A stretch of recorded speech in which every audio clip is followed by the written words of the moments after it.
ओम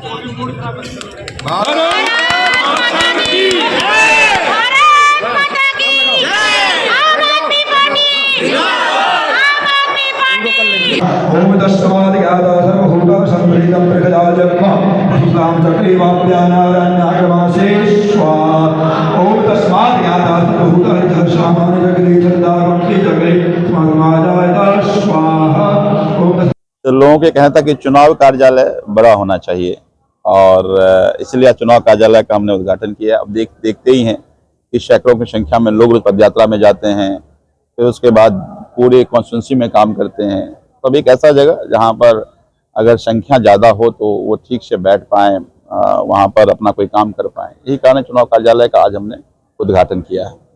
2100 रुपए की योजना, महिला सम्मान योजना और संजीवनी योजना, जिसको कि अपनी कहीं ना कहीं सबसे मजबूत कड़ी मान रही थी, उस पर जांच के आदेश दे दिए। नहीं, वो जांच करते रहे भाई। अरविंद केजरीवाल जी ने पहले ही कहा है कि हम 1000 रुपये महिला सम्मान योजना में दे रहे हैं, अगर जीत कर आएंगे तो 2100 देंगे। और हम हर घर जाकर के 2100 रजिस्ट्रेशन करा रहे हैं। रजिस्ट्रेशन इसलिए करा रहे हैं ताकि देने में समय न लगे, डेटा हमारे पास अवेलेबल रहे। और उन्होंने कहा है कि संजीवनी योजना जो है वो हर बुजुर्गों का इलाज सरकार बनने के बाद करेंगे। हम गारंटी कार्ड दे रहे हैं, हिम्मत है तो वो भी दें। अरविंद केजरीवाल जो कहते हैं वो करते हैं। अरविंद केजरीवाल का बात ही गारंटी है, जनता मानती है। हमारे पास लोग आ रही है, तुमको क्यों दर्द हो रहा है भाई, तुम कुछ करो। अब देखो सारे तंत्र को लगा दिए हैं, पुलिस को लगा दिए हैं, एजेंसीज को लगा दिए हैं। ये कैंपेन करने से रोक दो, दिल्ली जनता को लाभ देने से रोक दो। अरे तुम 20 स्टेट में दे नहीं पाए।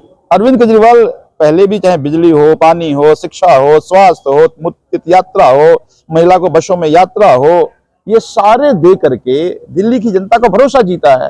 अब अरविंद केजरीवाल जी 2100 रुपए हर महिला को हर महीने देंगे और 60 साल के ऊपर के बुजुर्गों का चाहे करोड़ों का इलाज प्राइवेट में क्यों ना करना पड़े, मुफ्त इलाज कराएंगे। जनता और केजरीवाल को भरोसा है। तो तुम तंत्र को लगा करके रोकने की साजिश करोगे, जनता मान जाएगी, ऐसा नहीं है। अब देखिए लोग लाइन में लगा करके, अभी बुरारी की बात करें, 90,000 रजिस्ट्रेशन हो चुकी है जो महिला सम्मान योजना लेना चाह रहे हैं। तो बेसिकली तुम तंत्र लगा के, तुम्हारी कोशिश है कि हम कैंपेन ना करने दें, लाभ ना पहुंचने दें, लेकिन दिल्ली की जनता अरविंद केजरीवाल भरोसा करती है। इनके ये रोकने से अब ये कारोबार रुकना नहीं है। यहाँ पे तूफान है, तूफान कोई रोक नहीं सकता। तो मुझे ये लगता है कि वो अपनी कोशिश कर रहे हैं, वो अपनी साजिश कर रहे हैं। देखिए एलजी जो है वो एक पोस्ट की सैंक्टिटी है, गरिमा में पद है, उसको उन्हें तार तार कर दिया। भारतीय जनता पार्टी के बूथ एजेंट की तरह काम कर रहे हैं। तो दिल्ली की जनता सब देख रही है और मुझे लगता है कि चुनाव आने दीजिए, माकूल जवाब देगी। लोकसभा में जिसने अभी तक जबकि दावा करती है जीत का। हाँ, बिल्कुल बिल्कुल। मुझे लगता है कि भारतीय जनता पार्टी पूरे दिल्ली में इस बार बैकफुट पे है। जनता के बीच में जा रहे हैं तो जनता उनसे सवाल पूछ रही है। जनता कह रही है कि भाई अरविंद केजरीवाल 24 घंटे बिजली दिया, मुफ्त बिजली दिया, सस्ती बिजली दिया, तुम्हारे 20 राज्यों में सरकार है, तुम बताओ कहां दिया। उनके पास कोई जवाब नहीं है। उन्होंने कहा कि 10 साल में अरविंद केजरीवाल आधे की सरकार, आधे में आधा तुम परेशान कर रहे हो। तब भी जो शानदार स्कूल बनाया, तुम्हारी 20 स्टेट में सरकार है, बताओ डबल इंजन की सरकार, ट्रिपल इंजन की सरकार, कहाँ कोई सरकार बनी, कहाँ कोई स्कूल है ऐसा। लोग कह रहे हैं गलियों में कि अरविंद केजरीवाल आधे इंजन की सरकार, उसके बाद उन्होंने मोहल्ला क्लिनिक में जांच, इलाज, दवाई अस्पतालों में किया। तुम्हारी 20 राज्यों में सरकार है, बताओ तुमने क्या किया। अरविंद केजरीवाल ने कहा है कि हम हर महिला को 2100 रुपया देंगे, 18 साल के ऊपर की महिलाओं को, बुजुर्गों को इलाज कराएंगे। तुम बताओ 20 राज्यों में कहाँ तुम करा रहे हो कि यहाँ करा दोगे। तो लोग सवाल का जवाब नहीं दे पा रहे हैं। इसीलिए भारतीय जनता पार्टी बैकफुट पे है। भारतीय जनता पार्टी के लोग चुनाव लड़ना नहीं चाह रहे हैं और मुझे लगता है कि इस बार देखिए कुछ बड़ा मिरेकल होगा। ऐसा नहीं हो कि 70 के 70 सीट आम आदमी पार्टी जीत जाए। लोकसभा चुनाव में जिनके साथ आपने चुनाव लड़ा, हाथ में हाथ डाल करके, आज वही मुखर होकर के आम आदमी पार्टी के खिलाफ बोल रहे हैं।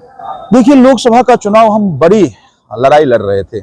इस देश में जब इस देश की जनतंत्र पे, इस देश के संविधान पे आंच आई है, सबकी जिम्मेदारी रही है कि उस संविधान की, जनतंत्र की रक्षा की जाए। ये कोई पहला प्रयोग नहीं रहा।